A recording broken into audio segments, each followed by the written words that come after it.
Guys, ngayon magluluto tayo ng palaya. Ayan, binili ko yan dito sa may malapit sa amin kasi nagbibenta siya ng ampalaya.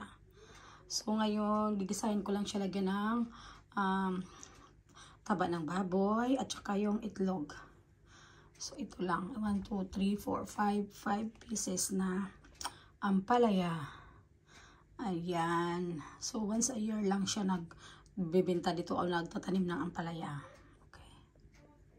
Ayan, nahiwa na natin ang ating ampalaya. Tapos ngayon lalagyan ko siya ng asin para madali siyang kasi para madali siyang pipigaan ko kasi siya ng para mawala yung pait niya. So konti na lang ang pait. Ayan.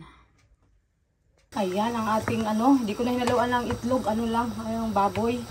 Ayun, karning baboy na lang hinalo ko. Tapos nilagyan ko din siya ng ganito, yung haricot first.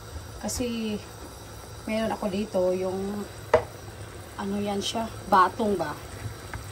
Yung batong na pula. Ayan. Para masarap. Nalo-halo ko na yung mga gulay, guys. Ayun, tapos ayan, nilagyan ko ng sibuyas at saka atsal. Ayan, masarap na. Puro gulay. Gulay is life. Ayan. So, masarap. Ayan na ang natin. Ayan. So, karning baboy lang ang nilagay ko at saka